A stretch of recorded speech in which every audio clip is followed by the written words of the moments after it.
Oremos, oremos. Les pido que me acompañen a orar, que dispongan sus corazones, que tengan su Biblia a la mano y que vayamos todos juntos leyendo, porque al final todos estamos descubriendo este tesoro que es la palabra del Señor que nos dejó para guiarnos. Entonces, Señor, te damos gracias por esta noche, Señor. Gracias por tu bondad, por tu misericordia, Señor. Hoy te pedimos que nos ayudes a conectar con el cielo, Señor, que quites toda distracción, Señor. Queremos hablarte de manera intencional, Señor, buscarte a ti, buscar tu rostro, Señor. Queremos que nos enseñes acerca de tu carácter, Señor. No queremos solamente estudiar un montón de datos, Señor. Queremos que esto nos transforme, como siempre te pedimos, Señor. Que esta clase, Señor, que esto que estudiamos, que cada que leamos tu palabra, Señor, que no sea como Santiago, que dice que aquel que lee la palabra pero no la practica es como un hombre que se ve en un espejo y se olvida cómo es, Señor. No queremos ser de esos, queremos ser de los que recuerdan para hacer, Señor. Queremos ser de los que ponen en práctica tu palabra, de los que se dejan transformar por ella, Señor. Hoy te pedimos, Espíritu Santo, tú que estás aquí con nosotros y dentro nuestro, abre nuestro entendimiento, Señor, porque estos misterios, estas cosas tan maravillosas que tú has dejado, Señor, no hay nadie que nos las explique, no hay youtuber, no hay pastor, no hay maestro, no hay predicador, no hay escatólogo, no hay nadie, Señor, que las pueda explicar mejor que tú para nuestras vidas en este momento.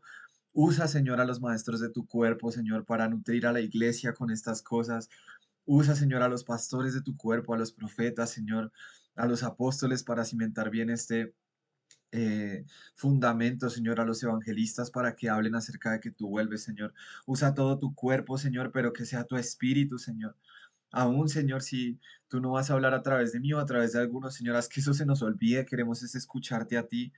Queremos es presentar nuestro cuerpo como sacrificio vivo, Señor, y hoy presentamos nuestras bocas, nuestros oídos, nuestros corazones para que tú nos hables, Señor. Queremos hoy conocerte un poco más y de verdad, Señor, que eso no se quede en una clase chévere, no se quede en datos interesantes, no se quede en un entendimiento teórico de la Biblia, sino que nos lleve a transformar la manera en la que vivimos, a apasionarnos más por ti, Señor, a ser más intencionales, Señor, a poder entregarnos a ti, Señor, a conocerte, a saber cómo eres tú, Señor, a conocer tu corazón. Es lo que más pedimos, Señor, y te pido por cada persona que está acá, Señor. Te pido que tomes sus cargas, sus preocupaciones y que los lleves a que en este momento, Señor, puedan estar enfocados en ti. Gracias por tu presencia, Señor. Gracias aún por aquellos misterios que seguiremos descubriendo, Señor, porque tú eres un Dios eterno y nos fascina poder conocerte cada vez más. Te amamos, Señor, te amamos, Espíritu Santo. Sé tú enseñándonos, dependemos de ti, de tu guía, de tu dirección, en el nombre poderoso de Jesús. Amén. Listo, bueno, chicos. Amén. Uf, empezamos entonces. Qué bien. Listo, vamos con Apocalipsis 13. Yo no sé cómo están aquellos que recién se conectan eh, hace poco. Digamos, María Gabriela, te tengo ahí presente, porque yo digo, Dios, o sea, si mis primeras sesiones de Biblia fueran Apocalipsis 12 y 13 sería como, what? Aunque bueno, Apocalipsis 12 explica un poco en grandes rasgos el Evangelio, entonces está bien. Entonces voy a tratar de explicarme lo mejor posible y ustedes, mientras tanto, ténganme mucha paciencia. Voy a dejar aquí un poco a reacomodar las cosas. Y empezamos. Em, ¿Les parece si tomamos notas como siempre? Creo que nos ayuda un poco a estar más ordenados. Entonces, si quieren, vengan, voy aquí como a abrir los apuntes que habíamos hecho y me voy a conectar desde la tablet para compartirles pantalla desde ahí. Creo que queda un poco como mejor para que todos puedan ver, ¿listo? Somos 40, muchos se unieron. Bueno, qué bueno. Entonces me voy a conectar acá. Voy a silenciarme un segundo para que no les rebote el sonido.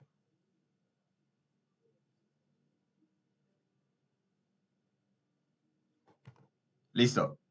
Ahí estamos bien, ¿cierto?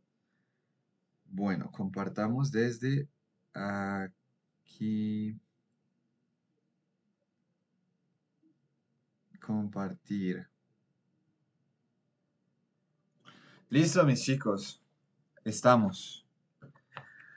Entonces, Apocalipsis 12. ¿Se acuerdan que estábamos viendo en Apocalipsis 12? Vamos aquí acá, Apocalipsis 12, que fue en el que cerramos la vez pasada, que vimos como el dragón, ¿quién es el dragón? ¿Quién se acuerda quién es el dragón? ¿Qué dice la Biblia acerca de quién es el dragón? ¿Ya de Yami? Creo que es Satanás. Correcto, así es. El dragón es Satanás. La misma Biblia nos dice aquí, dice que el dragón es el diablo. Aquí está este dragón, la serpiente antigua llamada Diablo o Satanás, el que engaña al mundo entero, fue lanzado a la tierra junto con todos sus ángeles. Entonces acá vamos a tener un poco un contexto también grande. Entonces, ¿qué pasa? Vamos a empezar con nuestro capítulo 13, versículo 1. ¿Quién quiere leer el versículo 1? ¿Quién me ayuda con el versículo 1? Dale, Gaby. Y luego vamos con Sandrita. Y luego Cinti.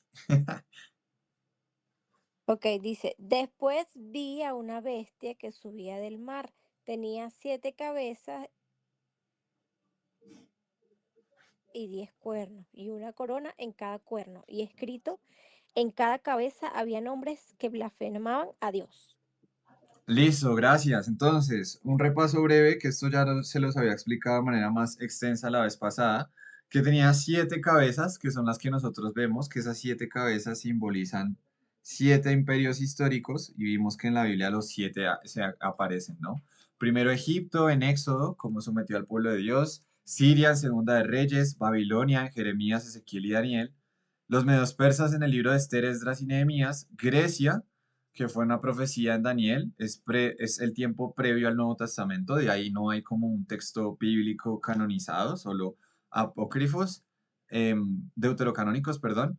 Y después de eso está Roma, que fue el imperio que persiguió fuertemente a la iglesia, porque ya ahí estaba la iglesia. Acuérdense que acá es después de la iglesia y esto es antes de la iglesia, entonces acá es Israel y acá es la iglesia de Israel, los dos. Entonces Roma, como persiguió a los judíos y también a la iglesia, y después vimos que el siguiente gran imperio que persiguió a los judíos y a la iglesia fue el otomano, que es el imperio mayoritariamente islámico, que esto pues ha sucedido en los últimos 500 o 400 años con el califato. No sé si alguno esté familiarizado con esto, si no les explico. El Islam tiene como una, ¿cómo decirlo? Filosofía, enseñanza, eh, que es el califato, que consiste a grandes rasgos en establecer el Islam a lo largo del mundo y destruir y acabar pues con, digamos, más puntualmente el cristianismo y el judaísmo, que son como los dos grandes rivales de esta sección del Islam. Entonces sabemos, y yo les había contado, que esos 7 cuernos, que también están escritos en el libro del profeta Daniel, simbolizan esos grandes imperios. De hecho, hay una gran estatua que uno de los primeros reyes a los que Daniel le interpreta un sueño la vio y divide cada uno de estos imperios en diferentes materiales de los cuales esta estatua está hecha. Cuando yo termine de estudiar a detalle el libro del profeta Daniel y lo tenga listo, se los traigo acá, va a estar increíble. Yo sé que vamos a entender muchas más cosas porque Dios le dio revelación impresionante al profeta Daniel acerca del fin y creo que es muy necesario estudiar Apocalipsis con Daniel acompañado. Listo, entonces sabemos que tenía esa bestia 7 cabezas y 10 cuernos, y esos 10 cuernos les dije que eran 10 reyes o naciones que se iban a aliar con el anticristo durante su imperio. Entonces ya sabemos esto. Tienen coronas en su cabeza. ¿Qué quiere decir? Que estos 10 reyes tienen autoridad. O sea, son 10 naciones, son 10 reyes, son 10 naciones con su política, con su gobierno, que se van a aliar con ese imperio. Ustedes si han visto históricamente cómo funcionan los imperios, pues básicamente son muchos gobiernos que terminan centralizándose en uno solo. Y pues eso es, en este caso es terrible porque estamos hablando del imperio del anticristo, pero bueno, vamos a ir profundizando más. Versículo 2 y acá vamos a dar un salto tremendo. que ya les voy a contar. ¿Listo? ¿Quién quiere leer el versículo 2? Lo voy a ampliar.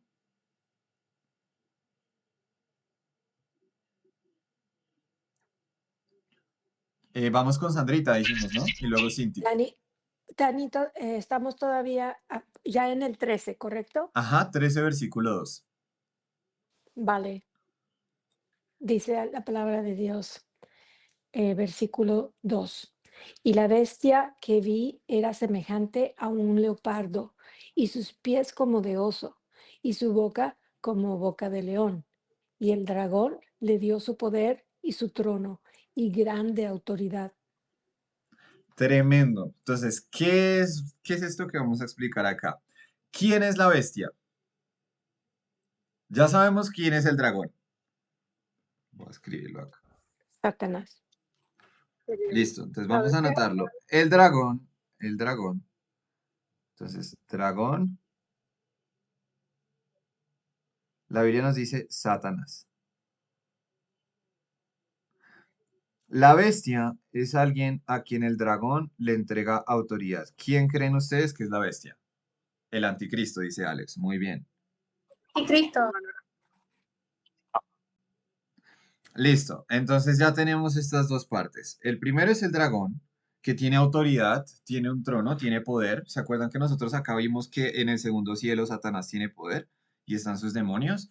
Pues acá abajo nosotros estamos viendo y ahora Apocalipsis 13 nos hace como una especie de zoom a lo que Apocalipsis 12 nos decía y nos dice que Satanás, que es el dragón, le entrega su poder, su autoridad, su, mejor dicho, ay, perdón, me equivoqué. Le entrega su poder, trono y gran autoridad a la bestia. Entonces llega un tiempo, que es el tiempo en el que, pues, este periodo de tiempo de gran tribulación, cuando el anticristo tome un gobierno, Satanás le va a entregar todo su poder. Eso es lo que estamos viendo. Y también vemos que dice que esta bestia se parece a un leopardo, pero tiene patas de oso y también tiene boca de león. ¿Qué acaba de decir ahí la Biblia? ¿What? ¿Cómo así que tiene, parece leopardo, pero patas de oso, boca de león? Vamos a explicarlo de manera muy general para que todos procuremos entenderlo. ¿Listo? Entonces van a acompañarme al libro del profeta Daniel. Ya les dije que el profeta Daniel es el profeta que más vio del fin de los tiempos junto con Juan, pero pues ahí también está el libro de Zacarías y varios otros. Pero vamos a Daniel. ¿Listo? ¿Todos están en Daniel 7? Avísenme cuando estén todos en Daniel, profeta Daniel, capítulo 7. Este no lo vamos a leer, no lo voy a leer con ustedes a detalle, o sea, no los voy a poner a leer a ustedes a detalle. Creo que voy a tratar de irlo leyendo yo y quiero que me vayan siguiendo, ¿listo? Me avisan si en algún momento se traba la grabación o algo. A ver, desbloquean su micrófono y me avisan. Cualquier cosa, pero sigan la lectura. Ya todos estamos entonces en Daniel 7. Si alguno falta, grite. Levante la mano, no sé. O ponga, ¿qué emoji hay? ¿Hay un emoji de dislike? Ah, sí, sí hay un emoji de dislike. Cinti todavía lo está buscando, bien. Entonces, Cinti, te esperamos. Todos los demás los esperamos. Acuérdense que esto, la idea es que sea estudio bíblico, entonces con sus Biblias, Mari, te esperamos. Daniel 7. Listo, listo. ¿Listo? Nicole ya, Josimar ya, Cinti, Anielis ya. ¿Quién más? ¿Todos? Me encanta, chicos, ustedes no saben cómo disfruto de conectar la Biblia. Cinti, faltas tú, creo. Ya. Listo, de una. Entonces, síganme ustedes. Voy a leer esta versión que yo tengo, es Nueva Traducción Viviente. No sé qué versión tengan ustedes, pero traten de ir siguiendo la lectura, ¿no? Entonces dice, anteriormente, durante el primer año del reinado de Belsasar en Babilonia, Daniel tuvo un sueño y vio visiones mientras estaba en su cama. Puso el sueño por escrito y esto es lo que vio. Entonces Daniel nos cuenta de un sueño. Versículo 2. Esa noche en mi visión, yo, Daniel, sí me llamo Daniel, vi una tempestad que agitaba la superficie de un mar grande. Recuerden que aquí, perdón que yo me devuelva a Apocalipsis, no se devuelvan ustedes, quédense en Daniel. Hay una bestia que sube del mar. Entonces, pues hay una interpretación que a nosotros nos entregaron, que la verdad sí, pues se las voy a dar, pero no digo que necesariamente sea la mía. En la época en la que la Biblia fue escrita, como que en la zona en la que se encontraba escrita la Biblia había un mar que era llamado como el mar, ¿sí? O sea, como el gran mar, porque acuérdense que América no había sido descubierto, entonces otras partes del mar todavía no se habían dividido, no tenían el Atlántico, ¿sí me hago entender? Sino que el mar que condensaba como todo lo que era mar era el mar Mediterráneo. Y históricamente los grandes imperios que persiguieron al pueblo de Dios y a Israel eran imperios que tenían como mucha centralidad en el mar Mediterráneo. Egipto, Roma, Asiria. Entonces, cuando nos habla de que la bestia sale del mar, esta interpretación, no les estoy diciendo que sea la definitiva, fue la que recibí y me gustaría estudiarla más, habla de que muy probablemente es porque esta bestia, es decir, el anticristo, salga de una región de allá, no necesariamente de otra parte del mundo, sino allá es una bestia que sale del mar. Entonces, bueno, no me voy a detener acá, vamos a seguir. Dice, vi una tempestad que agitaba la superficie de un mar grande. Ya les expliqué que el gran mar en la antigüedad era el Mediterráneo, con vientos fuertes soplando de todas las direcciones. Del agua surgieron 4 bestias enormes, cada una diferente a la otra. Entonces, ¿qué son las bestias? Según lo que ya habíamos nosotros leído, las bestias son imperios, son gobiernos grandes. Ya a lo largo de varias partes de la Biblia vemos cómo siempre se simboliza esos imperios con bestias. Entonces, miren lo que va a decir Daniel. Daniel dice, la primer bestia era como un león con alas de águila. Mientras yo observaba, le fueron arrancadas las alas y quedó de pie en el suelo sobre sus 2 patas traseras como un ser humano y se le dio una mente humana. No voy a profundizar en todos los simbolismos que hay acá. Ya les dije, cuando vaya aprendiendo más, les entrego más, pero quiero que tengamos claro que acá Daniel está hablando de un primer imperio. Muy seguramente es uno de esos grandes primeros imperios que persiguió y sometió al pueblo de Israel. Entonces está viendo que está este gran imperio que lo sujetó, que era como un león. Es muy seguramente uno de estos 7 que nosotros vemos acá. Creo que el león seguramente puede ser Siria. ¿Listo? Siguiente, dice, luego vi una segunda bestia, otro imperio que sujetaba, maltrataba al pueblo de Dios, que parecía un oso.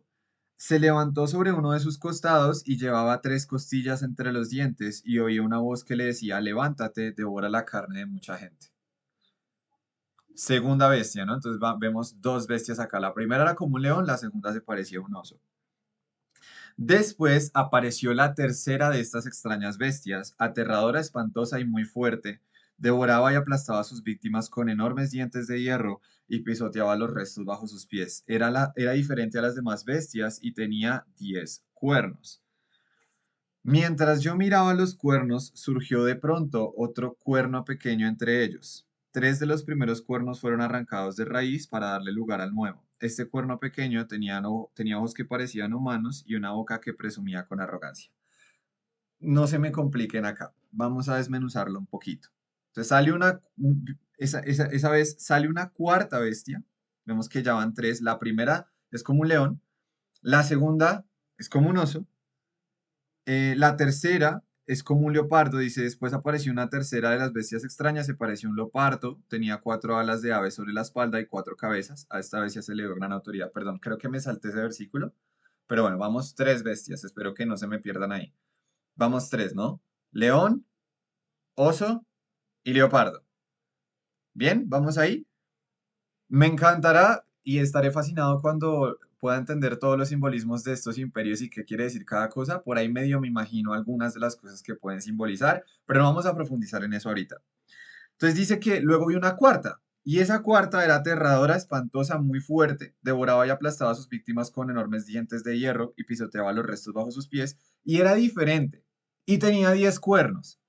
Yo creo que si pusieron cuidado hace un momentico y en la clase anterior, nos damos cuenta de que aquí está hablando del dragón, ¿no? Del dragón que tenía 10 cuernos, como esos 10 reyes, estas 10 naciones, está Daniel conectando un poco como lo que Juan también vio.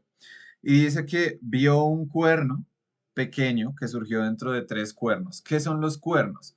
Los cuernos, como estábamos viendo nosotros también acá, simbolizan reyes. Entonces seguramente nos habla de que hay 3 reyes principales. Dentro de esas naciones hay 10, pero hay 3 reyes principales de esas naciones. Seguramente sean las 3 naciones más como fuertemente establecidas. Y que de entre esos había uno pequeño, como humilde, se podría decir que con apariencia de humildad. Un cuerno pequeño. Tres de los primeros cuernos fueron arrancados de raíz para darle lugar al nuevo. Entonces se quitaron tres de esos gobiernos y se puso el gobierno. Eso creo que lo vamos a entender un poco más adelante y creo que va a tener mucho sentido en entender cómo políticamente se va a mover el gobierno en el imperio del anticristo. Por ahora no lo vamos a detallar, pero fíjense que es como un movimiento político en donde reyes se levantan, reyes caen. Y dice que este cuerno pequeño tenía ojos que parecían humanos y una boca que presumía con arrogancia. Dice, esta parte es espectacular.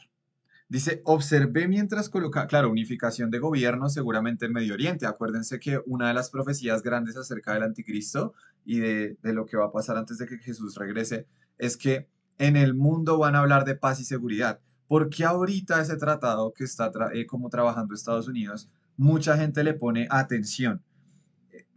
Tiene mucho sentido porque habla de paz y seguridad justo en la zona en la cual la Biblia habla de que cuando digan paz y seguridad les llegará destrucción repentina. No estoy diciendo que necesariamente ese tratado de paz sea el tratado de paz de la Biblia, que Trump sea el anticristo. Acuérdense que tenemos que ver que hay sombras proféticas sobre las cosas. Cuando yo, chicos, y ustedes vean el tercer templo de Jerusalén construido y a un hombre que toma posesión de ese lugar, ya, o sea, ya la tenemos clara. Mientras tanto, hay sombras proféticas y creo que Dios permite también que veamos estas cosas en las noticias y que el mundo lo vea para que nos demos cuenta de que el tiempo está muy cerca. Porque ya se está empezando a hablar de paz y seguridad. ¿En dónde? Pues en donde se desarrolla toda la Biblia, en Gaza, en Israel, en Palestina, Irán, Afganistán, toda esa zona que digamos que es lo que componía la tierra en épocas bíblicas. Acuérdense que es hasta tiempo después, en el Imperio Romano, que se extiende un poco más hacia Europa y ni se diga muchos años después hasta aquí América. Entonces dice, observé mientras colocaban unos tronos en su lugar y el anciano se sentó a juzgar. Su ropa era blanca como la nieve, su cabello se parecía a la lana más pura, se sentó sobre un trono ardiente con ruedas en llamas y un río de fuego brotaba de su presencia. Millones de ángeles le atendían, muchos millones se pusieron de pie para servirle. Entonces comenzó la sesión del tribunal y se abrieron los libros. Espectacular. ¿De quién está hablando acá? ¿Quién sigue teniendo poder, autoridad y trono sobre todas las cosas? Nuestro Señor. Cristo sigue siendo el que tiene trono y el que tiene autoridad sobre todas las cosas. En medio de que el anticristo reciba mucha autoridad en la tierra y que persiga y haga muchas cosas, no se nos puede olvidar que el Señor Jesús sigue siendo la autoridad por encima de todas las cosas. Él sigue siendo Dios y es quien gobierna sobre todo. Entonces dice que comenzó la sesión del tribunal y se abrieron los libros. Daniel dice, yo seguí mirando porque podía oír las palabras arrogantes del cuerno pequeño, que es el anticristo. Seguí mirando hasta que mataron a la cuarta bestia y su cuerpo fue destruido por el fuego. A las otras tres bestias les quitaron la autoridad, pero se les permitió seguir con vida un poco más. Mientras continuó mi visión esa noche, vi a alguien parecido a un hijo de hombre descender con las nubes del cielo. Se acercó al anciano y lo llevaron ante su presencia. Se le dio autoridad, honra y soberanía sobre todas las naciones del mundo para que lo obedecieran los de toda raza, nación y lengua. Su gobierno es eterno, no tendrá fin y su reino jamás será destruido. Entonces aquí el anciano es el Padre, Cristo es ese hijo de hombre que viene sobre las nubes y en un momento se acerca al Padre y el Padre le da a Cristo autoridad sobre todas las cosas. Sabemos que esto es algo que ve. No sé si alguno haya leído Primera de Corintios, pero hay una parte en la que dice que Cristo tiene que reinar hasta que todos sus enemigos sean puestos por estrado de sus pies. Ya entendemos mejor ese pasaje, ¿no? Que Jesús es rey, pero en la tierra va a suceder todo un proceso para que Él se convierta en el rey de toda la tierra.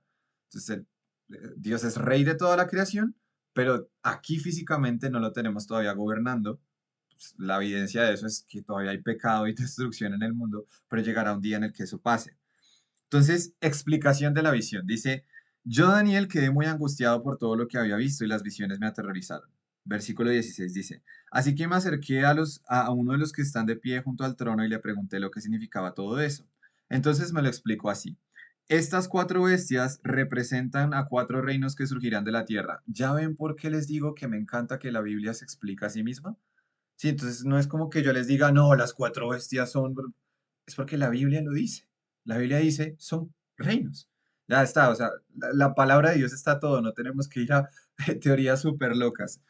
De verdad, metámonos más en la Biblia y menos como en teorías conspiranoicas y verán que adquirimos más sabiduría. Entonces, con el Espíritu Santo entrar en la Biblia. Entonces nos dice acá literal, son reinos. Entonces dice, estas cuatro bestias, versículo 17, representan a cuatro reinos de la tierra, pero al final el reino será entregado al pueblo santo del Altísimo y los santos gobernarán por siempre y para siempre. Me encanta un detalle de esto, y es que acá el anciano, a ver, entendemos claramente que el reino va a ser entregado a Cristo, evidentemente, pero me encanta que el énfasis del anciano es que el reino será entregado al pueblo santo del Altísimo. Es decir, habla de que Cristo va a recibir el reino de Dios en la tierra, pero habla de que nosotros, su iglesia, vamos a recibir ese reino, porque vamos a ser uno con Él, vamos a ser como Él, tal cual. Y acá lo que menciona es que ese pueblo que somos nosotros vamos a recibir el reino. Y dice, gobernarán por siempre y para siempre. Ah, chicos, me encanta esta parte porque es como de, ¿por qué perseguimos tantas cosas en esta vida y nos dejamos sorprender de que tengan y hayan riquezas y cosas en esta tierra si todo esto es pasajero y el Señor nos está prometiendo un reino eterno al que tenemos que ver todo el tiempo, vivir para ese reino que es eterno, para el reino de los cielos que se va a establecer aquí en la tierra? Entonces acuérdense Mateo 25 que Jesús habla de que Él entregó responsabilidades y talentos a su propio pueblo. Y el que multiplicó eso, ¿qué hizo el Señor? Lo puso como príncipe sobre 10 naciones. O sea, es como de, qué sé yo, aquí en esta vida el Señor te pide, entrégame tu vida completa, incluso sé capaz de morir a tu vida por mí. Porque cuando yo venga en mi reino y por tú haber confiado en mí, te voy a volver presidente de 10 países. Entonces esa casa tan increíble por la que mucha gente se mata y hace cosas terribles para poder conseguirla, el Señor va a decir, no, esa es tu herencia, por ser fiel, por confiar en mí. Entonces tenemos un reino tan impresionante. Obviamente lo más importante del reino es el rey en sí mismo. O sea, creo que yo esto no sé cómo vaya a funcionar porque yo les digo como de, no sé, capaz, no sé, pongamos un ejemplo, el Señor me dé autoridad sobre dos naciones, qué sé yo. Yo no sé cómo voy a hacer para estar gobernando esas dos naciones y al mismo tiempo queriendo estar todo el tiempo con él y mirándolo a él y compartiendo con él. O sea, va a ser como muy curioso eso porque yo digo, ah, es que realmente la promesa y lo más hermoso que nosotros vamos a tener en el reino es Cristo, es poder verlo a Él y poder compartir con Él. Entonces, no sé cómo va a funcionar eso, no tengo ni idea, pero va a ser como de, vamos a recibir tareas para colaborar en su gobierno, pero al mismo tiempo yo voy a estar muerto de ganas de simplemente encerrarme a estar con Él en su trono y adorarlo y contemplarlo. Entonces, no sé, no sé, Dios nos explicará cómo trabajar con esa tensión tan hermosa. Entonces dice, em, Daniel, al igual que nosotros, bien curioso, dice, versículo 19, quise conocer el verdadero significado de la cuarta bestia, que es este cuarto imperio que se va a levantar. La cuarta bestia todavía no ha aparecido. De hecho, les voy a explicar brevemente, esa cuarta bestia es esa bestia que nosotros vemos en Apocalipsis. ¿Cómo sabemos que es así? Miren lo siguiente. Aquí más arriba nos decía que la primera bestia tenía, era como un león.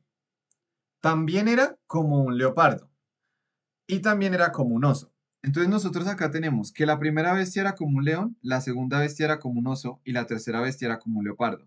Y lo que nos dice a nosotros Apocalipsis 13 es que esa bestia que va a llegar, Apocalipsis 13, nos dice que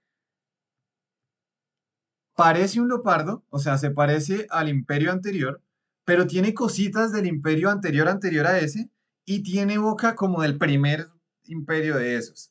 Entonces, creo que aquí lo que la Biblia nos está señalando claramente es que ese imperio que va a venir en estos 3 años y medio de gran tribulación sobre la tierra, es decir, ese gobierno del anticristo, va a ser una combinación seguramente de imperio como el asirio, el babilónico y el romano. O sea, el nivel de poder, pero también de capacidad de asesinato, tortura, persecución, de autoridad de influencia, pero al mismo tiempo la peligrosidad, digamos, en cuanto a lo carnal, lo físico, porque el espíritu nadie nos lo puede tocar, únicamente el Señor. O sea, nosotros morimos y nuestro espíritu está eternamente seguro con Él. Acuérdense que en Apocalipsis 12 nos decía, ¿cómo vencen al dragón?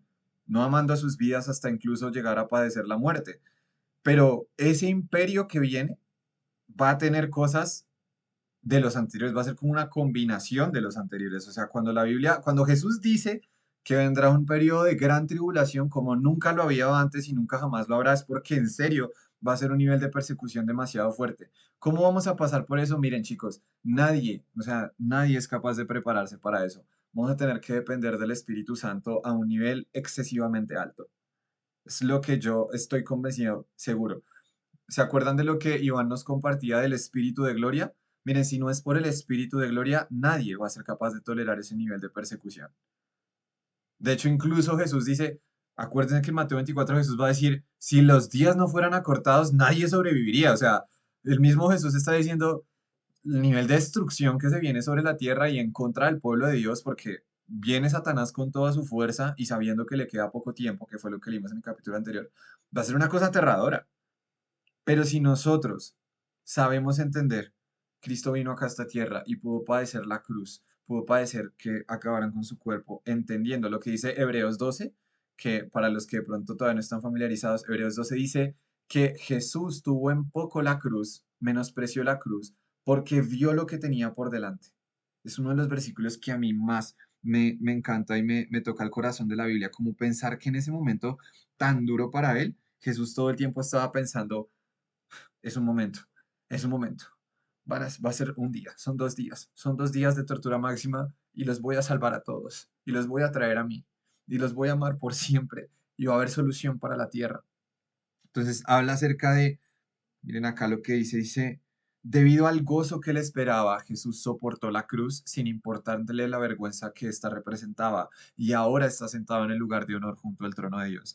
Creo que el Señor nos pide a nosotros esa misma actitud de Cristo de decir, está bien, si hay que morir a cosas en esta tierra, lo vamos a hacer porque tenemos por delante puesto el gozo, el gozo puesto por delante de que son 3 años y medio, listo, me pueden matar a mí, me pueden torturar, seguramente maten a mis hijos, pueden matar a mi esposa, pueden pasar cosas terribles, o sea, me encanta, no porque me encante la situación, pero obviamente en mi carne me alarmo, pero me encanta que el Señor nos avisa de estas cosas.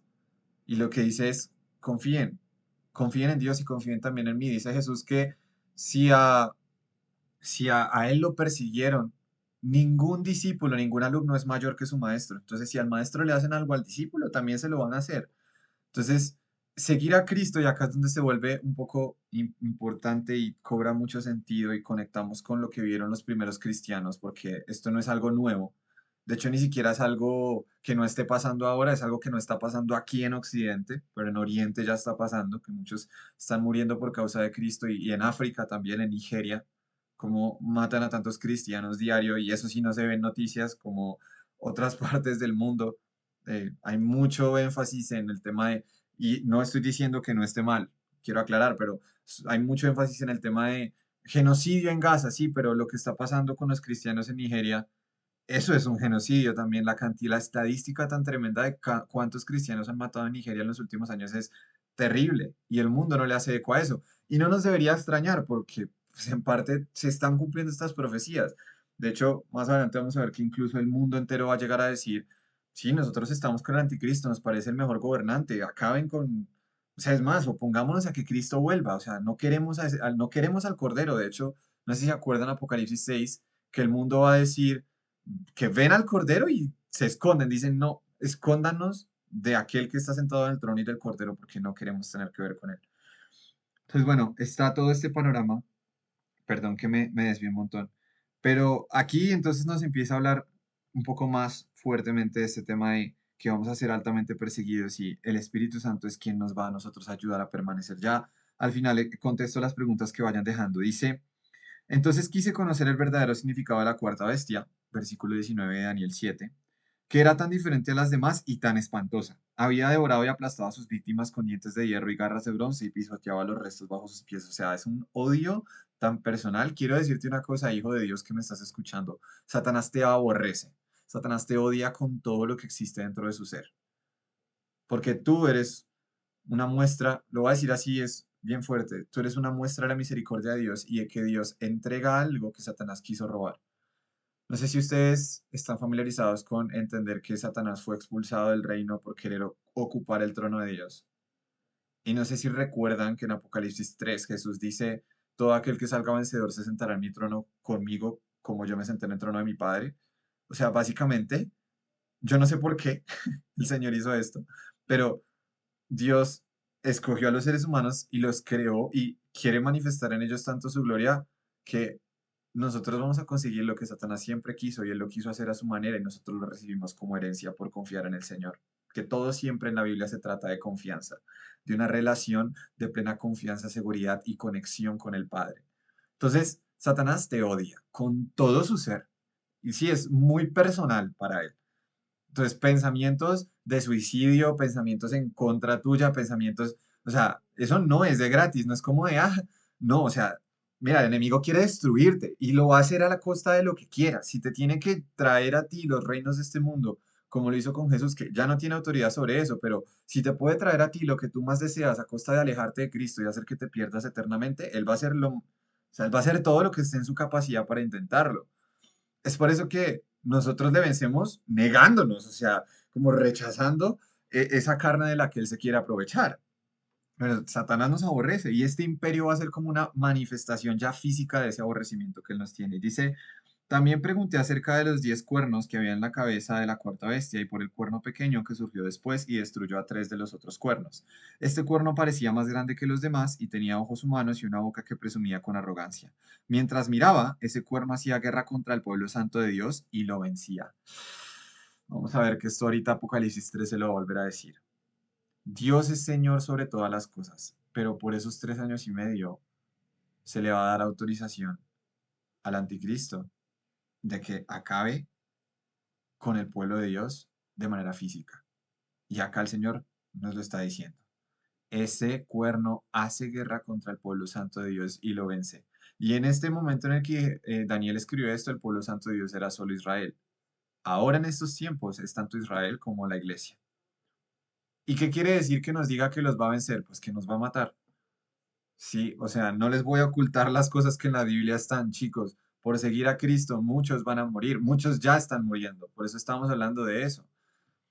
Pero si nuestra esperanza y nuestra expectativa no está puesta en que hay una resurrección y hay una vida eterna, obvio, nos vamos a preocupar, vamos a desesperanzarnos. Pero si entendemos, Hebreos 12, que Cristo mismo dijo, no, está bien, yo puedo pasar por la cruz porque estoy mirando es el gozo puesto por delante, porque acuérdense, al fin y al cabo, esto de seguir a Cristo es una cuestión de que creemos en la resurrección porque fue el primero que resucitó, es lo que Pablo también dice en 1 Corintios, que nos dice pues, que si no existiera la resurrección, somos los más, es que no recuerdo la expresión que usa, pero dice como que somos los más miserables de los miserables, porque si eso no pasara, pues ¿cuál es nuestra esperanza? En cambio, como creemos que Cristo resucitó y sabemos que está sentado a la diestra de Dios Padre, confiamos en que también nosotros seremos resucitados con Él. Esa es la fe cristiana, es así, o sea, nosotros creemos es en Cristo y en Cristo resucitado y en que Él fue el primero de muchos que van a resucitar junto con Él. Entonces nuestra esperanza no está puesta en esta tierra. Eh, perdón así, no, no, ni siquiera perdón. O sea, gracias a Dios me puedo poner así de crudo con ustedes porque esta es la realidad, chicos. Yo no les voy a invitar a que ustedes busquen satisfacción ni que busquen su esperanza en cosas de esta tierra. Les haría perder el enfoque, no la van a encontrar. Chicos, si quieren tener verdadera satisfacción, pídanle al Señor que les muestre la eternidad y las riquezas de la eternidad, no las cosas de esta tierra. Es lo que Jesús dijo también todo el tiempo que vino acá. No sé, me pongo emocional porque creo que también me lo digo a mí mismo, como en medio de disfrutar de cosas en esta tierra, entendamos que esta no es nuestra vida. Este no es nuestro camino, esta no es nuestra casa. De hecho, por eso también es que Pablo va a decir, vivan como peregrinos de este mundo. O sea, somos como extranjeros que vinieron a visitar por un tiempo, pero que pronto van a estar en su verdadero hogar. Y tenemos que no aferrarnos a las cosas de esta tierra. Tenemos que nuestro corazón siempre tenerlo puesto en Cristo. Va a llegar un momento en el que nos puedan arrebatar todo, pero nunca nos van a poder arrebatar al Señor. Nunca nos van a poder arrebatar al Señor. Y esa es nuestra esperanza. Te podrán quitar oro, plata, tus amigos, tu familia, pero no te quitarán al Señor si permaneces fiel. Y si no te quitan al Señor, te tengo una noticia, lo tienes todo, porque si lo tienes a Él, lo tienes todo. Ahí es donde cobra sentido esas alabanzas en las que le cantamos al Señor, si te tengo a ti, lo tengo todo. Esto se va a volver cada vez más real en nuestra vida física aquí en la tierra en la medida en la que estos tiempos lleguen. Entonces dice, miraba, versículo 21, ese cuerno hacía guerra contra el pueblo santo de Dios y lo vencía, hasta que vino el anciano, el Altísimo, y emitió un juicio en favor de su pueblo santo. Gloria a Dios. O sea, perdonen, yo aquí, no, ustedes no saben cómo me encanta, no sé si es porque mi nombre es justicia de Dios, Daniel significa justicia de Dios, pero a mí todo, desde que entendí el final de los tiempos, todo lo que sea como juicio de Dios, para mí es como, sí, porque es como, de verdad, va a llegar un momento en el que se va a volver personal para nosotros. Acuérdense de Apocalipsis 6, las almas que delante del trono le clamaban al Señor diciendo, ¿hasta cuándo, Señor, no vengas la sangre de los que nos han matado? ¿Hasta cuándo no vienes y juzgas el pecado? O sea, esto se va a volver más un clamor. Y esa imagen de Jesús y del Dios Padre como juez sobre toda la tierra, como gran juez de ese tribunal, para nosotros va a ser como, sí, van a juzgar a nuestros enemigos y va a ser establecida justicia y el Señor va a vengar nuestra sangre. O sea, va a ser de verdad mucho más personal para nosotros exaltar al Dios de justicia, al Dios de poder, al Dios todopoderoso, eternamente justo, eternamente rey. O sea, amo y me encanta mucho que podamos amar esta faceta del Señor como Dios Padre, porque es hermosa y maravillosa, pero les tengo que confesar que a mí esta faceta del Dios justo, del Señor con vara de hierro, sí, me encanta, porque es como, es en favor nuestro, es en favor nuestro que Él es juez. Entonces dice, emitió un juicio en favor de su pueblo santo, entonces llegó el tiempo para que los santos tomaran posesión del reino. Increíble. Después me dijo, versículo 23, esta cuarta bestia es la cuarta potencia mundial que gobernará la tierra. Será diferente a todas las demás. Devorará el mundo entero, pisoteando y aplastando todo lo que encuentre a su paso. Sus 10 cuernos son 10 reyes que gobernarán este imperio. Otra vez, y ven que no nos inventamos las cosas. Cuando les digo acá que 10 cuernos son 10 reyes, es porque la Biblia dice que los 10 cuernos son 10 reyes. Acá la Biblia se explica. Entonces, este imperio del anticristo ya sabemos que estará como con 10 naciones muy fuertes que se aliarían a él. Entonces dice, sus 10 cuernos son 10 reyes que gobernarán ese imperio, y luego surgirá otro rey diferente a los otros 10 y someterá a 3 de ellos. Ya les voy a explicar esto en Apocalipsis 17, no se me afanen, vamos a seguir por ahora. Dice, desafiará al Altísimo y oprimirá al pueblo santo del Altísimo. Procurará cambiar las leyes de los santos y sus festivales sagrados, y ellos quedarán bajo el dominio de ese rey por un tiempo, tiempos y medio tiempo. O sea, este hombre va a llegar a querer cambiar la constitución política de todas las naciones y especialmente de Jerusalén, queriendo establecer es lo que a él se le dé la gana. Va a ser un emperador a toda regla y va a querer cambiar completamente todas las normas, todas las leyes. Está hablando acá del pueblo judío, pero creo que en otras versiones habla de que esto se da también de manera general. Pero dice que el pueblo de Dios queda bajo el dominio de ese rey por tiempo, tiempos y medio tiempo. Por favor, mis estudiantes, todos los que acá son antiguos, ¿qué es tiempo, tiempos y medio tiempo? 3 años y medio. 3 años y medio, muy bien. Entonces es un imperio terrible, nauseabundo, ah, súper perseguidor, destructivo, pero nos podemos animar unos a otros diciéndonos, hey, capaz nos maten a muchos, pero son 3 años y medio y vuelve el Señor y establece su reino eternamente y para siempre por los siglos de los siglos. 3 años y medio, sí. Vamos a soportar, vamos a seguir perseverando, no vamos a negar nuestra fe. Dice, sin embargo, después el tribunal dictará sentencia. Gloria a Dios. Después de esos 3 años y medio, el tribunal dictará sentencia. Se le quitará todo su poder al anticristo y quedará totalmente destruido. Entonces se dará al pueblo santo del Altísimo la soberanía, el poder y la grandeza de todos los reinos bajo el cielo. Y el reino del Altísimo permanecerá para siempre y todos los gobernantes les servirán y obedecerán. Aquí termina la visión. Yo, Daniel, estaba espantado por mis pensamientos y mi rostro estaba pálido de miedo, pero no le dije a nadie. Me encanta. Increíble esta parte final donde el Señor nos da la esperanza. Nos dice, miren, 3 años y medio, fatal, pero después de esos 3 años y medio, todos los reinos de la tierra se le van a dar a la iglesia. La iglesia va a recibir todos los reinos bajo el cielo. El reino de Cristo va a ser establecido y Cristo va a establecer a sus reyes y vamos a ser todos nosotros. Entonces, acabando de leer Daniel 7, volvamos a Apocalipsis 13. Y vamos a ver, ahora entonces entendemos por qué esta bestia parece un leopardo, pero al mismo tiempo parece un oso, pero al mismo tiempo parece un león. Es como una combinación de esos grandes imperios, ¿cierto? Ya entendimos eso. Entonces, vamos a pasar por esto un poco más rápido, no quiero tardarme mucho, aunque es bien importante. Si algo, de pronto el otro miércoles seguimos con esto. Pero vamos a leer, dice, vi que versículo 3 de Apocalipsis 13, ahora volvemos a Apocalipsis 13, vi que una de las cabezas de la bestia parecía estar herida de muerte, pero la herida mortal sanó. Todo el mundo se maravilló de este milagro y dio su lealtad a la bestia. ¿Qué quiere decir esto? Seguramente el anticristo por alguna herida quizás de guerra, porque habla de una herida de muerte, de hecho en otra parte aparece de espada, más adelante, dice que esa herida sana y todo el mundo se maravilla. Vamos a empezar a ver la dinámica de cómo va a ser el mundo en estos tiempos. Dice, adoraron al dragón. ¿Quién es el dragón? El anticristo. No, El diablo. Satanás es el dragón, Satanás. la bestia es el anticristo, tal cual, muy bien.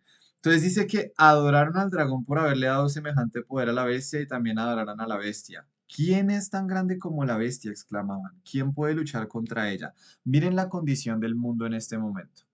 Va a subir ese político llamado el anticristo que va como de alguna forma a manifestar o a expresar que él tiene como adoración hacia un dios a quien se llama el dragón, que nosotros sabemos que es Satanás, que el mundo entero no va a saber que es Satanás porque quizás no se presente como Satanás, pero le va a decir el mundo entero a Satanás, ¡buah! Este rey que nos entrega placeres, que nos permite coleccionar riquezas y entregarnos en nuestros desenfrenos, y que encima, en guerra, tratan de oponerse a él, tratan de incluso matarlo, pero él sigue vivo.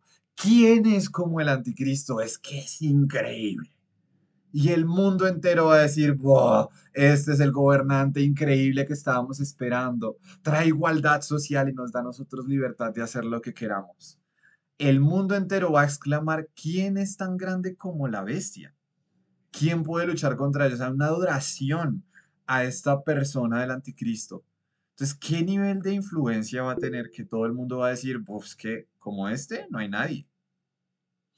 Si quieres, Juan, ahorita guarda la pregunta, escríbela y ahorita en unos 20 minutos empiezo a contestar.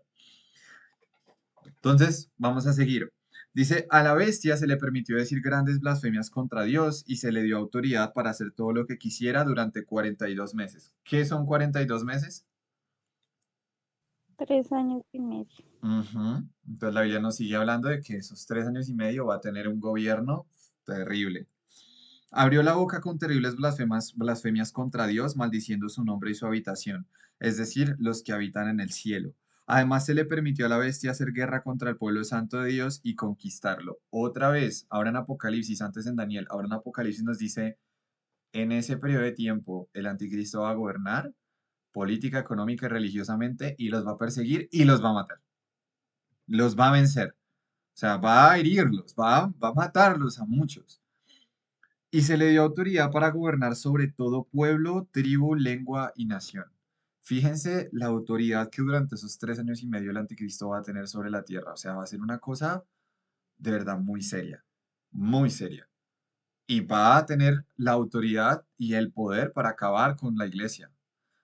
Dice el versículo 8, adoraron a la bestia todos los que pertenecen a este mundo, aquellos cuyos nombres no estaban escritos en el libro de la vida que pertenece al Cordero que fue sacrificado antes de la creación del mundo. Entonces, la iglesia va a permanecer firme porque miren que desde acá estamos viendo que esto es una guerra de adoración. Entonces yo quiero que de acá todos salgamos preguntándonos, ¿a qué le estamos dando nuestra adoración? Porque la bestia te va a poder entregar todo a lo que tú quieres darle la adoración. Pero si tu adoración está únicamente en el Señor Jesucristo, si tu adoración está enfocada en Él, tú no vas a adorar a nada más. Y lo que dice acá es que los que adoran a la bestia son aquellos que pertenecen al mundo. La iglesia no adora a la bestia, la iglesia adora al Señor. Entonces dice el versículo 9, miren esto.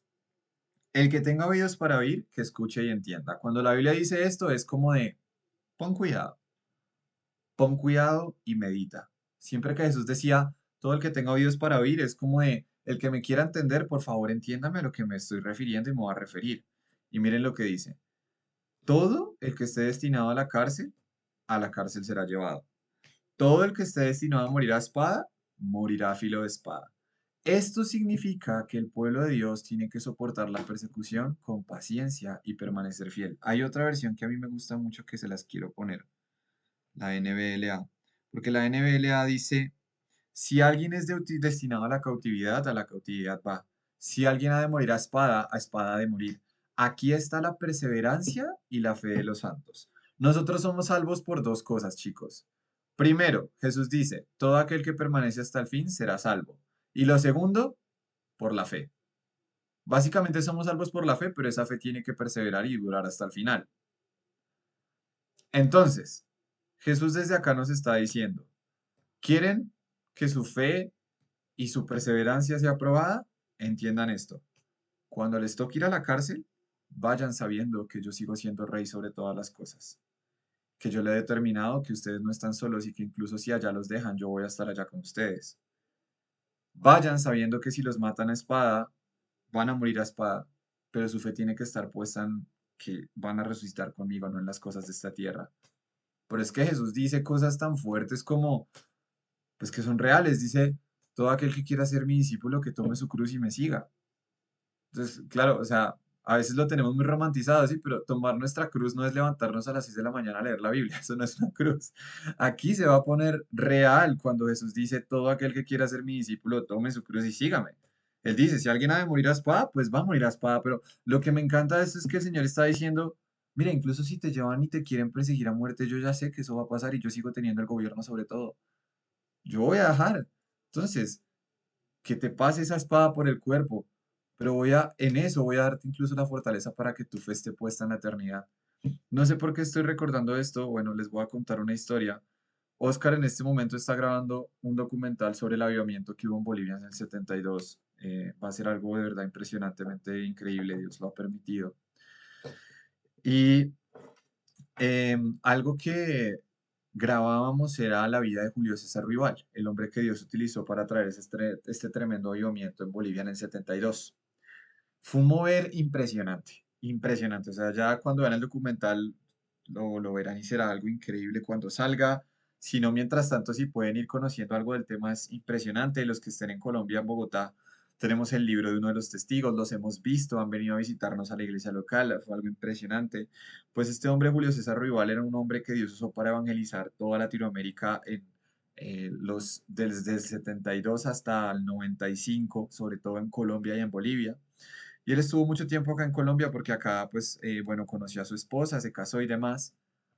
Em, y básicamente a mí me conmueve mucho una parte de su historia porque él fue un hombre que entregó su vida completamente a Dios, completamente. El testimonio es una cosa brutal, ese hombre llenó estadios predicando el evangelio, sanando enfermos, una cosa impresionante. Y antes de que él falleciera aquí en Colombia en 1995 en la ciudad de Cali, el Señor, esto es hermoso, el Señor a él le avisó que él iba a morir. A él lo estaban persiguiendo unos sicarios a causa de, bueno, un tema de tierras que ni siquiera tiene mucho sentido. Pero Dios le avisó tanto a la esposa como a él que él iba a morir. Y en el momento en el que él se bajó del carro en el que iba y empezó a caminar hacia la cuadra, se iba dirigiendo hacia la iglesia y los sicarios estaban ahí, el Señor le mostró. Esto lo narra la esposa que creo que lo vio en un sueño, perdónenme si aquí no soy tan preciso con estos detalles. Que él iba caminando y el Señor le dijo, Julio, ya llegó el momento. Y que Julio le dijo, Señor, pero ¿qué va a pasar con mi esposa y mis hijas? Y el Señor le dijo en ese momento, porque era un hombre que tenía mucha sensibilidad para escuchar al Espíritu Santo, le dijo, no te preocupes que yo soy el que me encargo de ellas. Y Julio dijo, está bien, Señor, estoy dispuesto. Y la esposa tuvo una, no sé si fue visión o sueño de que, no sé cómo mostrarles, hagan de cuenta ustedes que aquí está, ay, perdón, aquí está como la esquina, acá está la iglesia Y acá está Julio, ¿no? Entonces vas a dibujarlo así como un personaje. Y aquí están los sicarios esperándolo. Habían dos. Entonces, la esposa vio como si en este punto hubiera una mano gigante guardando a Julio. Y cuando Julio dijo, está bien, señor, estoy dispuesto, ella vio en esa visión cómo esa mano se retiró. Julio siguió caminando y cuando llegó y volteó, los sicarios le dispararon, creo que fueron 5 veces, y él murió en ese momento, en 1995 acá en la ciudad de Cali. Cuando yo escuché esta historia me pareció impresionante, porque yo dije, y creo que es algo que nos va a pasar, imagínate ser tan cercano al Señor que Él te diga, hijo, ya llegó el momento. Y que pasen cosas como estas que tú digas, está bien, Señor, estoy dispuesto. Ahí sí se vuelve una versión viva de este versículo, como, dale, Señor, o sea, si he de morir, voy contigo, Señor. Y me acuerdo mucho de la historia de Pedro, esto no es canónico oficialmente, digamos, no hace parte de la escritura de la Biblia, pero ustedes se acuerdan que Pedro negó a Jesús, ¿no? 3 veces antes de que Jesús fuera llevado a la cruz, que Pedro lo negó 3 veces y eso lo destruyó un montón, lloró amargamente, se fue llorando, llorando. Porque Pedro, quienes han leído el Evangelio, antes de que Cristo muriera, llegó un punto en el que Jesús dijo que él tenía que padecer la cruz y que tenía que padecer persecución. Y no sé si se acuerdan que Pedro le dijo, Señor, si tú mueres, yo voy a morir contigo porque yo estoy hasta la muerte contigo, Señor. Y que el Señor le dijo, Pedro, te aseguro que 3 veces antes de que cante el gallo, 3 veces me vas a negar. Y Pedro le dijo, no, señor, o sea, te podrá negar cualquiera de estos otros 11 pelagatos, pero yo, Pedro, yo te amo y yo a ti no te niego. Y yo creo, chicos, sé que lo hago un poco jocoso, pero yo creo que en serio Pedro tenía un corazón que decía, Jesús, yo te amo, yo en serio quiero serte fiel. Mira, si te persiguen, yo quiero resistir. ¿Y saben dónde se ve ese ímpetu que Pedro tenía? Cuando Jesús vino a ser arrestado, hubo solo uno de los discípulos que respondió con tanta agresividad que incluso le cortó la oreja a uno de los guardias romanos. O sea, pónganse, o sea, por favor, pónganse en el papel de Pedro, ¿sí? Está rodeado de romanos que tienen espadas y son soldados especializados.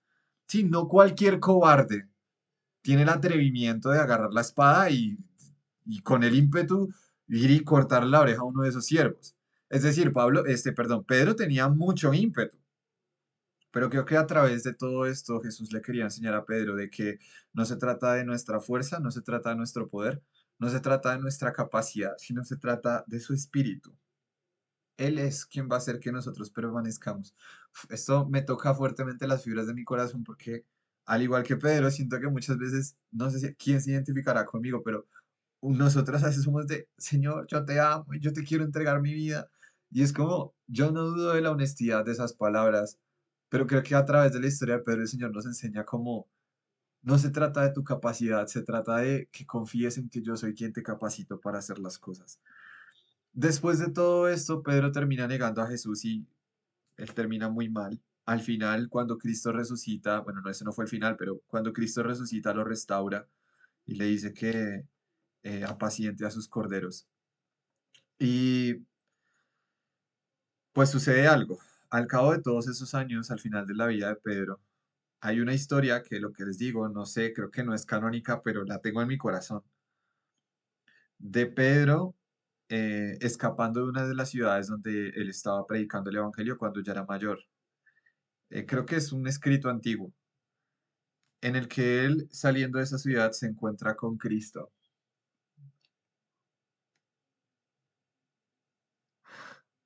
Y Pedro lo reconoce y le dice, Señor, ¿para dónde vas? Y Jesús le dice, a ser crucificado de nuevo. Y en ese momento Pedro entiende que el Señor le está diciendo que tiene que devolverse a esa ciudad y aceptar que lo crucifique. Y esto sí es tradición histórica, tiene más fundamento histórico, así que yo creo que esto sí es verdad. Según los registros históricos, muy seguramente a Pedro lo crucificaron pero él voluntariamente pidió ser crucificado de cabeza porque no quería ser crucificado igual que Cristo. Sí, a eso hago referencia, mano. ¿Qué es lo que hace que un hombre como Pedro, que tenía todo ese ímpetu, pero que terminó negando a Jesús en frente de una sirvienta menor de edad seguramente, se convirtiera en un hombre que dice, está bien, si yo tengo que ser crucificado lo haré, incluso lo voy a hacer al revés porque no quiero ser crucificado igual que mi Señor, no soy digno?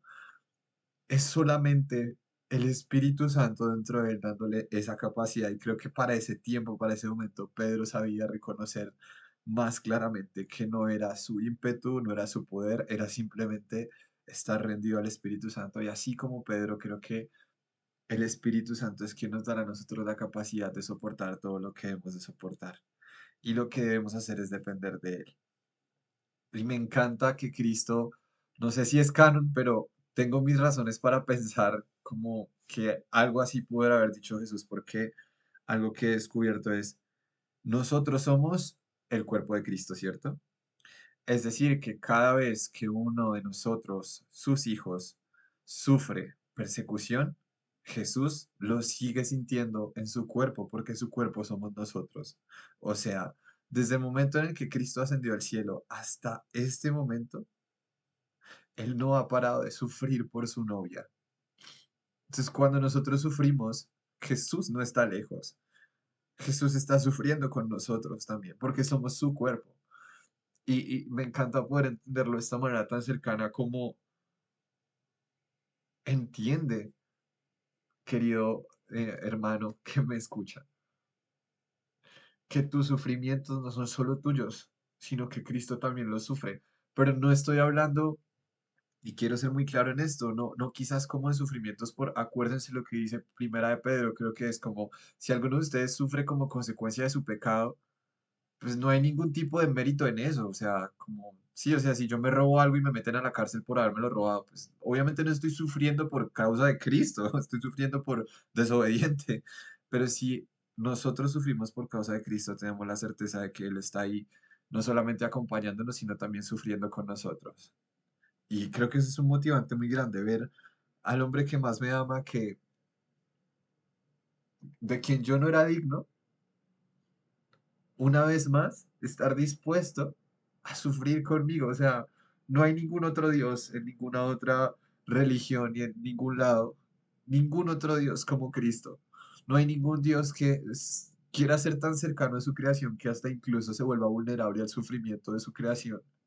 Cuando nunca cometió pecado, cuando ese sufrimiento es causa de nuestras propias decisiones, porque el sufrimiento es consecuencia del pecado, cómo nos amó tanto y cómo nos sigue amando tanto que se mete dentro de eso y decide incluso vincularse con nuestros sufrimientos. Es algo que es único en la historia y yo se los he repetido varias veces. Miren el resto de dioses de la humanidad, siempre están puestos en lugares de autoridad. Cristo también, pero siempre están expuestos en lugares de autoridad, distantes, lejos, llenos de placeres, con poder. Claro que Cristo tiene poder, tiene autoridad y tiene delicias a su diestra, o sea, Él es todo eso, pero lo que más lo hace digno, y acuérdense de Apocalipsis 5, es que Él es el Cordero inmolado.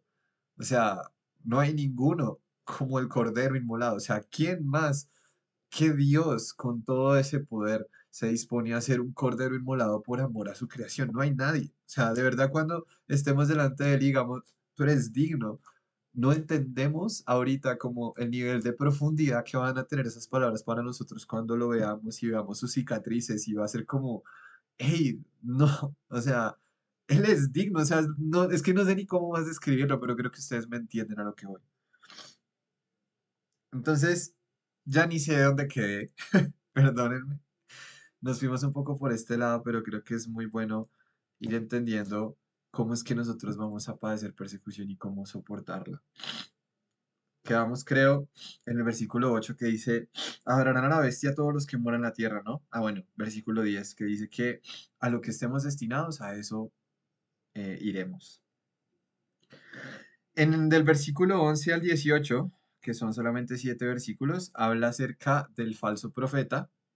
Entonces, voy solo a cerrar con esto y yo creo que en la próxima sesión tomamos un momento para acabar Apocalipsis 13.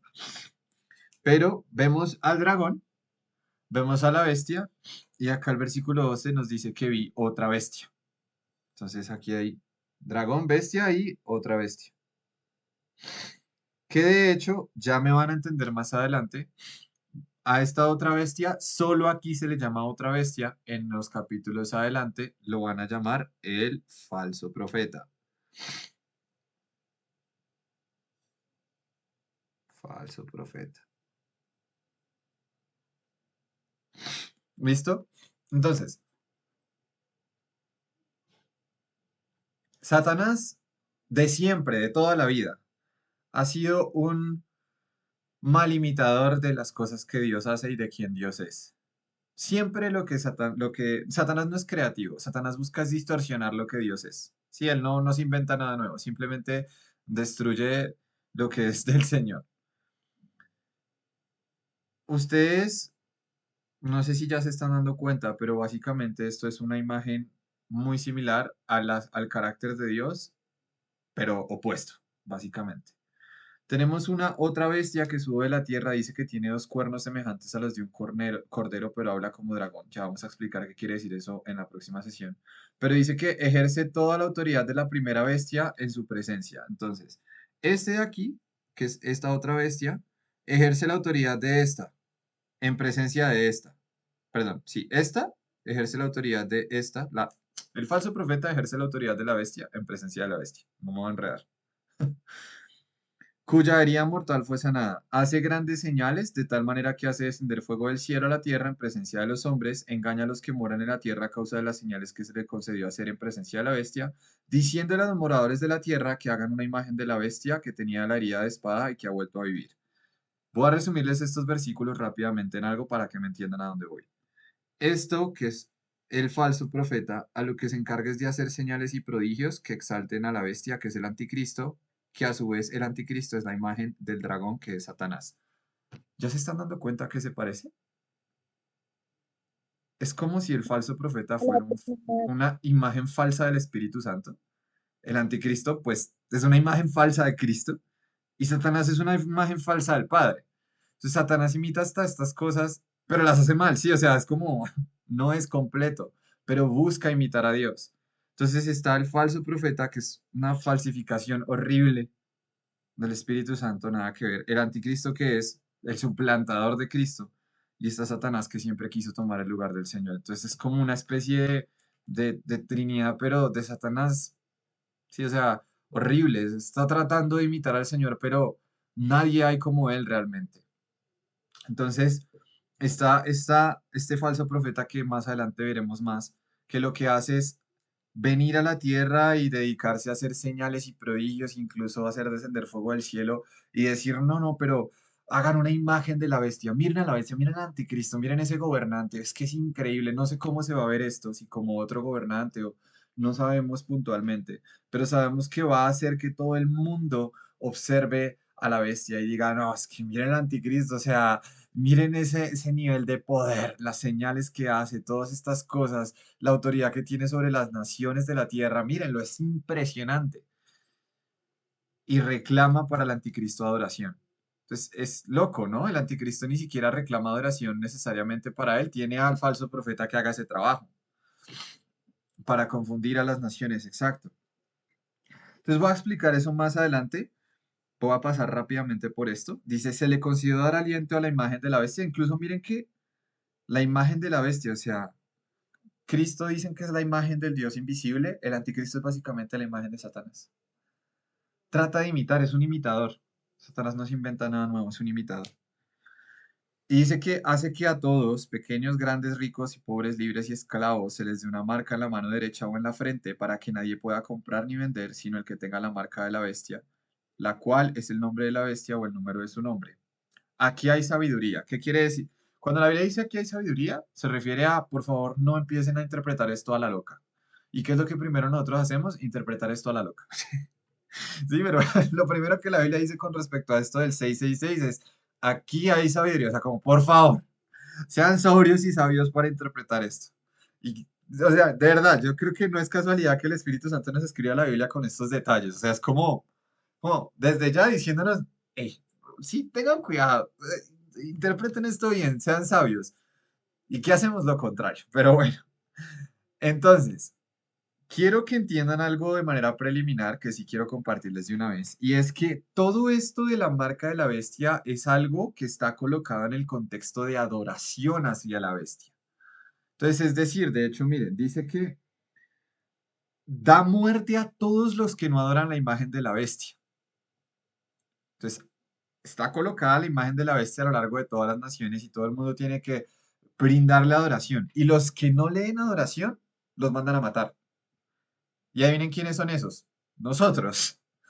Entonces, dice que va a crear un sistema económico, político, religioso de impacto mundial que se centraliza todo en él y que aquellos que no lo adoren va a haber o dos opciones. Se mueren o no van a tener una marca con la que se les pueda, se les permita comprar, vender. Si no tiene la marca, no puede ni comprar ni vender, sino que la tiene que tener.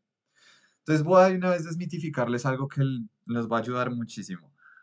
A ti no te pueden poner la marca de la bestia sin que tú te des cuenta, porque la marca de la bestia sí es colocada en el contexto de adoración a la bestia. Para que tú recibas la marca de la bestia tienes que adorarlo. Si no lo adoras, pues no te la van a colocar, porque el objetivo es que tú te mueras de hambre porque no puedes comprar ni vender. Entonces, no, no, la marca de la bestia no es la vacuna del COVID, no es que me quedé dormido y ¡pum! Toma, marca de la bestia, ¡ay, me la pusieron! ¿Y qué voy a hacer? No, eso no va a pasar, sí, o sea, no es como de, no, me pusieron la marca de la bestia mientras iba distraído, llegaron y me apuñalaron por la espalda y me la pusieron. No, eso no va a pasar. Lo que sí va a pasar, chicos, es que en ese momento va a haber una pregunta que tenemos que hacernos nosotros en nuestros corazones.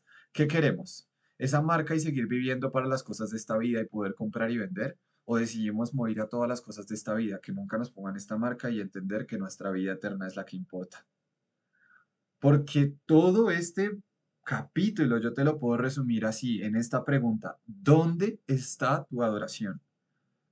Mateo 6, lo que dijo Jesús: ¿dónde está tu tesoro? Donde esté tu tesoro, está tu corazón.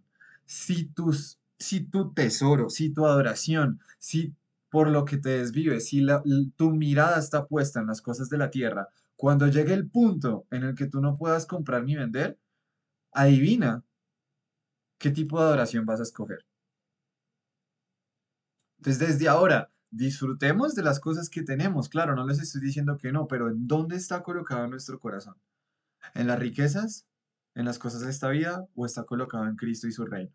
Este es un capítulo que nos hace sacudirnos y de verdad pone el Evangelio en un punto muy crudo. Y me encanta, Jesús también hacía eso. Llegaban miles de personas a seguirlo y cuando Jesús llegaba y decía, bueno, todo el que quiera seguirme tiene que comer mi sangre, comer mi carne y beber mi sangre, todos se iban y hasta incluso el punto en el que Jesús decía a sus propios discípulos, les decía, ¿ustedes también se van?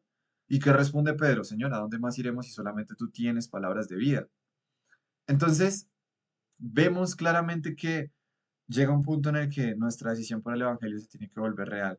Y si nuestro corazón no ama a Dios por encima de todas las otras cosas, este es el momento en el que nosotros digamos, Señor, ayúdanos a entender que nuestra riqueza no está en las cosas de esta vida, esta tierra que pasan y que son pasajeras, sino están en aquel que, aunque yo no lo mereciera, murió por mí, que me ama y que encima me promete multiplicar todo lo que yo pierda en esta vida, pero con Él. Si nuestro corazón está colocado de manera correcta, cuando este tiempo llegue, no nos va a importar si no podemos comprar, si no podemos vender. Dios va a multiplicar la comida. No sé si nos vaya a tocar aprender a pescar y vamos a pescar y pescaremos 2 pescados y Dios los convertirá en 5.000. Capaz, yo estoy casi seguro de que esas cosas iban a pasar. Pero nuestra vida, nuestro tesoro no está colocado en las cosas de esta tierra, sino está colocado en Cristo. Al punto de que si nos tienen que quitar todo por esos 3 años y medio, acuérdense, son 3 años y medio, y nos tienen que quitar todo por permanecer con Cristo, pues como dice el versículo de arriba, el que esté destinado a cautividad, pues a cautividad va, porque lo amamos a Él y entendemos que estos padecimientos momentáneos por una gloria eterna. ¿Listo? Entonces, de pronto detallaremos algo más adelante, pero quiero ahora sí dar paso a las preguntas, no sin antes orar y cortar la grabación. Entonces, voy a orar y ya empecemos a responder preguntas. ¿Listo? Bueno, Señor, te damos gracias por esta noche, Señor. Gracias por este mensaje, Señor, porque el Evangelio tiene que volverse real, Señor.